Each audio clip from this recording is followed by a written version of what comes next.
여기 월 매출 1억을 찍는 카페가 있습니다. 하루에 손님이 수백 명씩 드나드는 누가 봐도 대박난 가게죠. 그런데 이 카페 사장님 통장에 실제로 남는 돈 얼마일까요?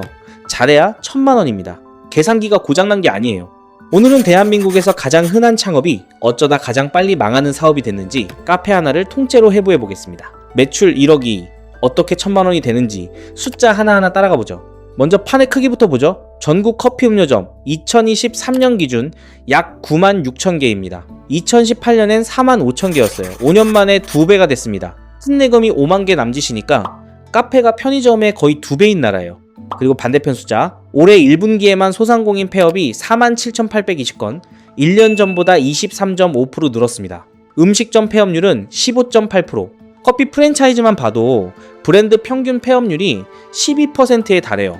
창업 3년 생존율은 이제 30%대까지 떨어졌습니다. 10명이 가게를 열면 3년 뒤에 7명은 없다는 얘기죠. 2020년만 해도 절반은 버텼는데요.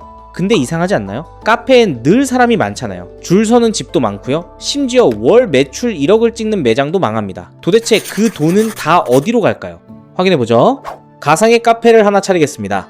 시내목 좋은 자리 20평, 직원 8명이 두 교대로 돌아가는 큰 매장, 월 매출 1억. 커피 가맹점 평균 월 매출이 1,553만 원이니까 상위 1% 초대박 매장입니다. 첫 번째, 지출 재료비입니다. 카페는 그래도 사정이 나아요. 음식점 재료비가 보통 매출의 30%대인데 커피는 원가율이 낮으니까요. 그런데 요즘 이 전제가 흔들리고 있습니다. 원두값 때문이에요. 아라비카 원두 국제가격 2024년 평균 톤당 5,157달러였는데 2025년엔 8,116달러, 1년 만에 57.4%가 올랐습니다. 커피의 원가가 통째로 뛴 거죠.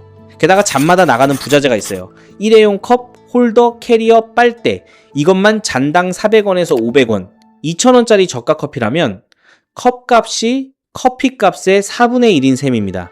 디저트까지 파는 우리 매장 기준 재료비는 매출의 25%, 한 달에 2,500만 원이 나갑니다. 아직 시작이에요.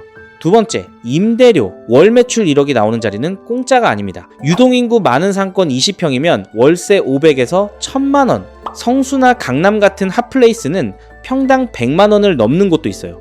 우리 매장은 1,500만 원으로 잡죠. 매출의 15%입니다. 세 번째, 인건비. 2026년 최저임금은 시급 1,320원, 주 40시간이면 월 215만 6,880원입니다. 여기까진 다들 아는 숫자예요. 문제는 이게 끝이 아니라는 겁니다. 사대보험 사업주 부담금, 주 휴수당, 식대까지 얹으면 직원 한 명의 실제 비용은 명목 월급의 1.3배, 215만원짜리 알바가 사실은 280만원입니다. 오픈부터 마감까지 8명이 돌아가는 우리 매장, 인건비만 월 3,500만원, 매출의 35%예요.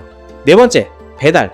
요즘 카페는 배달 없이 못 버팁니다. 근데 배달앱에 내는 필수 수수료가 평균 15% 수준이에요. 수수료를 아끼는 요금제요? 검색 결과 맨 밑으로 밀립니다. 배달 매출이 3할인 우리 매장, 여기서 450만원이 또 나갑니다.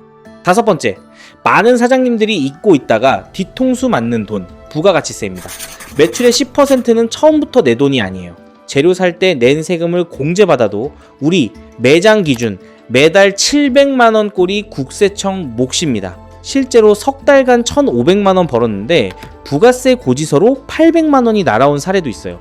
여기에 카드 수수료, 전기와 수도, 소모품, 마케팅, 수리비, 자잘해 보여도 다 합치면 월 800만원, 매출의 8%입니다. 자, 정산해보죠. 매출 1억, 재료비 2,500, 임대료 1,500, 인건비 3,500, 배달 수수료 450, 부가세 700, 기타 800, 나가는 돈 9,450만원. 사장님 손에 남는 건 550에서 1,000만원 사이입니다. 상위 1% 매장의 성적표가 이래요. 그마저도 사장님이 주 6일 매장에 서 있을 때 얘기입니다. 본인 인건비를 넣는 순간 숫자는 더 줄어요. 대출로 시작했다면 이자도 빼야 하고요. 인테리어 2억을 5년으로 나누면 매달 330만원의 감가상각도 숨어 있습니다. 그리고 잊지 마세요. 이건 상위 1%의 이야기였습니다. 평균은 1,553만원이라고 했죠. 같은 구조를 평균 매장에 적용하면 사장 몫은 마이너스예요. 하루 16시간 연중 무휴로 일하고도 장부를 까보니 월 160만원 적자였던 사례까지 보고됩니다. 어쩌다 이렇게 됐을까요? 첫 번째 이유, 누구나 차릴 수 있어서입니다. 한국에서 카페 창업은 위생교육 몇 시간 받고 신고하면 끝이에요. 마음 먹고 한 달이면 사장님이 됩니다. 미국은 다릅니다. 인허가에 보통 1년에서 1년 반이 걸려요. 소방검사 한 번에 6주씩 기다립니다. 느려 터진 행정 같지만 그 시간이 사실은 필터예요. 어지간한 각오 없이는 시작을 못하게 만드는 거죠. 한국엔 그 필터가 없습니다. 그래서 은퇴 자금이 바로 카페로 흘러듭니다. 자영업자 대출 잔액은 1100조 원대. 준비 없이 진입한 창업이 빚으로 버티고 있다는 뜻이에요. 두 번째 이유, 옆집 때문입니다. 저가 커피 얘기를 안 할 수가 없죠. 메가커피 3325개, 컴포즈 2649개, 백다방 1712개, 저가 커피 비고만 합쳐도 1만 개에 육박합니다. 무서운 건 속도예요. 어떤 자리가 잘 된다 싶으면 상권 카드 매출 데이터가 다 공개되는 시대라 경쟁 브랜드가 먼저 합니다. 그리고 바로 옆 건물에 들어와요. 내 가게가 잘 된다는 사실 자체가 경쟁자를 부르는 광고인 겁니다. 그렇게 서로 깎아먹다 보니 이제 저가 커피마저 가격을 올립니다. 메가커피가 주력 라인을 200원씩, 컴포즈와 더벤티도 300원 안팎 인상했어요. 1,500원 아메리카노 시대가 끝나가는 겁니다. 반대편에선 커피 한 잔 6,000원 시대라는 말이 나옵니다. 소비자는 비싸다는데 사장은 남는 게 없다? 방금 본 손익계산서가 그 미스터리의 답이에요. 오른 건 커피값이 아니라 원두값, 월세, 인건비였으니까요. 세 번째 이유는 유행입니다. 설비가 적게 드는 아이템일수록 빨리 번지고 빨리 죽어요. 대만 카스테라를 기억하시나요? 전국을 뒤덮는데 1년, 사라지는데 1년이 안 걸렸습니다. 커피와 디저트는 그 사이클의 한복판에 있어요. SNS 화제성도 함정입니다. 신기한 메뉴로 인터넷을 뒤집은 매장이 있었어요. 첫 2달은 폭발했죠. 3개월 차에 매출이 반토막 나고 그 뒤로 회복하지 못했습니다. 사진은 한 번이면 충분하니까요. 재방문이 없는 화제는 수명이 3개월입니다. 실제로 현장에선 오픈발이라는 말을 씁니다. 새 가게 프리미엄이죠. 예전엔 6개월에서 1년은 갔는데 요즘은 3개월이면 끝난다는 게 업계의 증언이에요. 3개월 안에 단골을 못 만들면 그 가게의 미래는 정해진 겁니다. 그런데 여기서 진짜 비극이 시작됩니다. 망해가는 걸 알면서도 못 접어요. 임대차 계약이 남아있으니까요. 나가도 월세, 버텨도 월세. 업계에선 이걸 임대료 좀비라고 부릅니다. 그리고 마음이 못 접습니다. 내 돈과 시간과 영혼이 들어갔으니까 코인 물타기처럼 조금만 더 하게 되는 거죠. 하지만 현장의 증언은 차갑습니다. 1년 넘게 적자인 매장이 되살아날 확률은 1000곳 중 1곳. 수천 개 매장을 본 전문가가 차라리 로또를 사라고 말할 정도예요. 자, 여기까지가 망하는 이야기였습니다. 그런데 이 판에서도 살아남는 카페들이 분명히 있어요. 그들의 공통점은 3가지로 정리됩니다. 첫째, 숫자를 압니다. 살아남는 사장은 매출이 아니라 원가율을 외워요. 국세청 홈택스에선 같은 업종 평균 원가율을 비교해 볼 수 있습니다. 내 재료비가 동종 평균보다 높은지 그것부터 확인하는 게 경영이에요.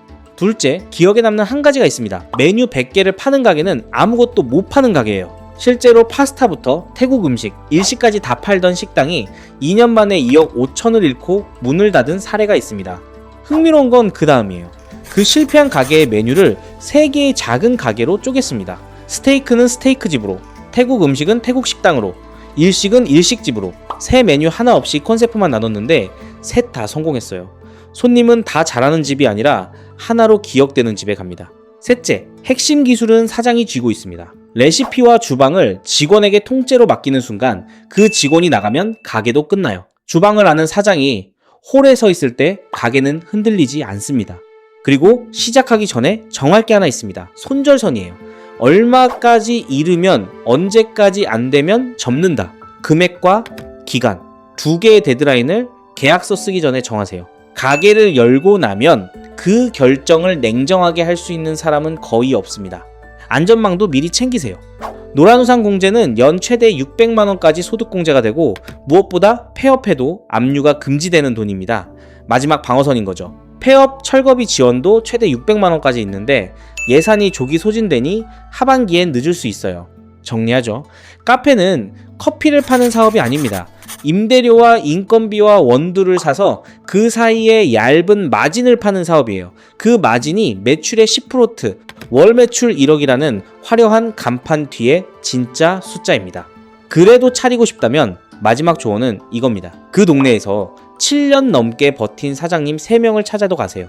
그리고 가능하다면 그 가게에서 석 달만 일해보세요. 등록금 치고는 인테리어 2억보다 훨씬 쌉니다. 월 매출 1억은 목표가 아니라 시작입니다. 진짜 목표는 그중 내목 10%를 끝까지 지키는 것. 오늘의 손익계산서가 누군가의 수업료를 아껴줬기를 바랍니다. 구독과 좋아요는 큰 힘이 됩니다. 다음 영상에서 만나요.